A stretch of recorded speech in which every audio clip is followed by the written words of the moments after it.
Hi, I'm Mary Cross, and I'm here with Craig Keilburger, who is a co-founder of Free the Children and Me to We. And Craig, we're delighted to have you here at Ivy. Thank you. You've had just an inspirational talk with our students, and we'd like to just cover off some of the ideas that we've shared in the last hour. One of the key things, I guess, that struck us is that when you think about your leadership journey, we pick it up at age 12, but it started even earlier than that. But 12 with picking up a newspaper article that just incited you to be able to, make a trip to India, find out about child labor, and make such a difference that has propelled you to this absolutely exemplary leader in the field of social entrepreneurship. Can you tell us a little bit about how you've learned to lead in that process?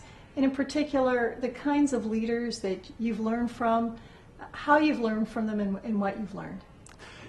I think there are great advantages starting as young as we did. Certain disadvantages, of course, but many advantages. And one of them was recognizing we didn't have all the answers. And for us, leadership involved listening, learning. When we do work overseas in the communities, for example, in rural corners of Africa or Asia, when we started to build schools, initially girls wouldn't go. Now, there are a lot of UN reports at the time, 15 years ago, statements that it was a cultural issue. When you sit down with community members, often it wasn't a cultural issue, it was a practical one. Girls would have to walk and get water from dirty water sources, have to make the walk during daylight hours, that's the only time it's safe. And it was only when we listened and learned from the community the need to integrate water programs into the schools. And the reality that the eldest girls will stay home to take care of members who are sick, and so they need to put medical programs into the schools. Can you lift the burdens of poverty off people's shoulders? Or the fact that community members were afraid to send their kids to school because so often charities had come and gone, building projects and buildings being derelict when the community couldn't sustain the ongoing operational costs of schools. So building small businesses, again, so that the community could own and operate the projects. So the greatest lesson we ever learned in leadership was not from celebrities or world leaders, but truly from community members. That being said, in addition to that sense of humbleness and leading by listening, which we learned from our development work, we have found many world leaders who've also embodied that same idea. Nelson Mandela I had the honor to sit down with, and in a conversation with him, I asked him what the secret was of great leadership. And he described how, going into prison, he was certainly a type of leader, an angry one to be candid, but leaving from prison, one who had embraced forgiveness and that sense of compassion, and how he described in post-apartheid South Africa, and his exact words were, "I led my flock from behind." In an analogy of a shepherd, to say that he couldn't push or cajole from the front, but really from the back, to let them believe that as a nation they were ready to also forgive, and yet to listen and learn and to help follow that spirit of the people and to help gently nudge that forward. I think the greatest leadership is letting people not need you anymore. A great leader is someone who steps out of the way and the people can lead themselves. We spoke earlier about leadership being this connection between competencies, leadership competencies, many of which we teach in a business school. We talked about the importance of things like logistics and even marketing, strategy, finance, understanding all of those kinds of things. But then also having the commitment to leadership and the character that allows you to carry that leadership on. Commitment you spoke about quite a bit because you talked about this need for a spark. And you talked quite eloquently about that the spark can come from anywhere, and it is fueled on a daily basis. And leaders then develop that kind of passion, I guess, over a period of time. Can you talk a little bit about that side of things? And I very much believe it is a daily basis where we're surrounded by callings. And I don't mean in the religious sense of the word, but I mean a calling in quite a practical sense. There are issues calling to us to get involved with. And as leaders, there's the leadership opportunity on a near daily basis. And to look at a great social justice leader, to continue on the theme of post-apartheid South Africa, would be Archbishop Desmond Tutu, the Nobel Peace Prize laureate, who led the anti-apartheid movement when Mandela was in prison all those years. When I was a university student, I once asked him, I was describing of how I had stopped reading the newspaper, how it was filled with violence, poverty, suffering, the daily news.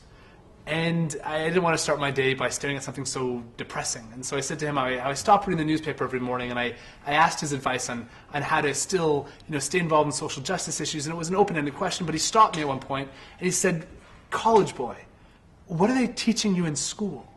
He said, "You're looking at it completely the wrong way." He said, "The newspaper that's God's to-do list delivered to your front door every morning.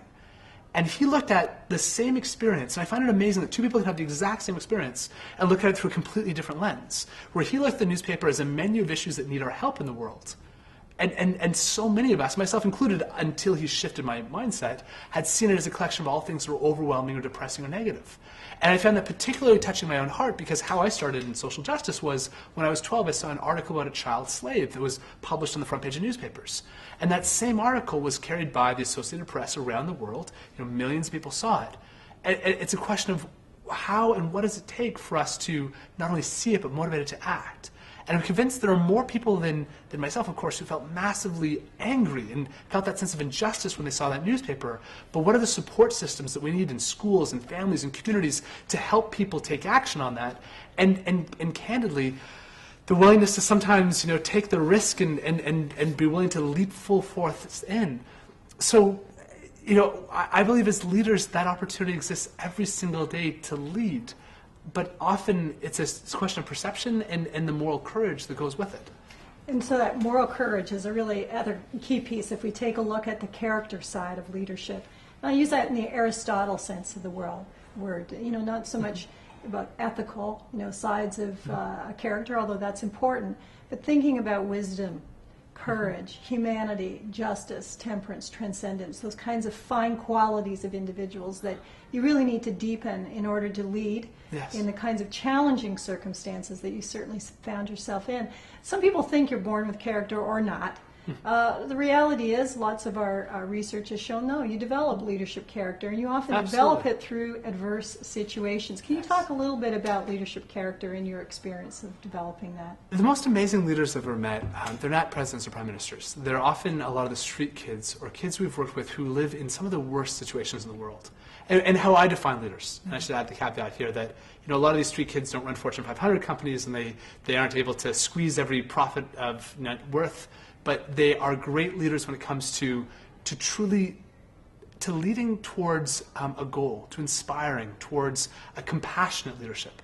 And in a very practical way, what I mean by this is a very simple incident. I was walking down the street in Thailand and walked past, along with a group of volunteers, a young girl.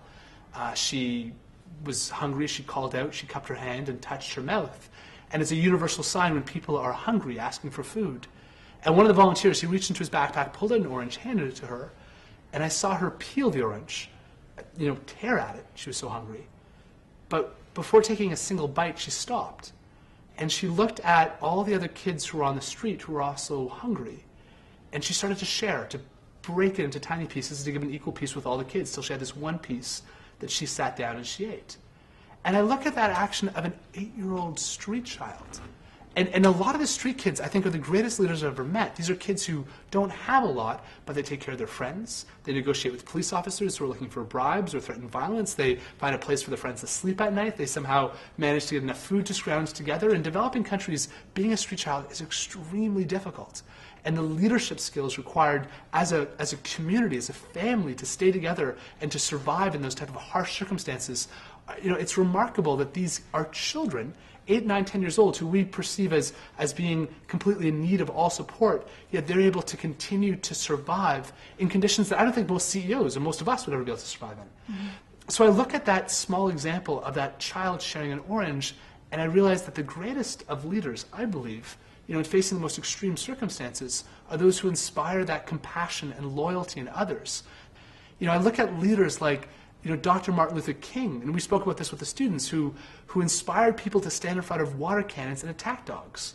Or Mother Teresa, who inspired people to leave behind all worldly possessions and come and join her in the slums of Calcutta. Or, leaders such as, Mahatma Gandhi and the famed salt marches. Or, these leaders who stirred something so deep in people's soul for passion, that people were willing to set aside their own sense of self-preservation, their own families, their own net worth, completely to serve for this greater vision.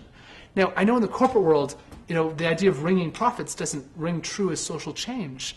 But imagine if the leaders also inspired this sense of loyalty and compassion and family and community. And we see that with some tech startups. We see that in some companies that have built senses of community, that have crossed oceans, corporate cultures that are really amazing.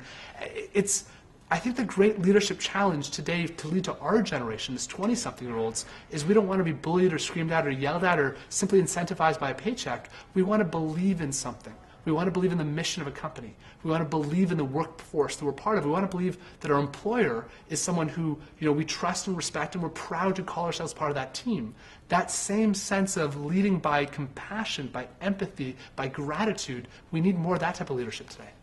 So if we kind of close off here and we think about our students and think about a key piece of advice that you would give to them today, what would that be?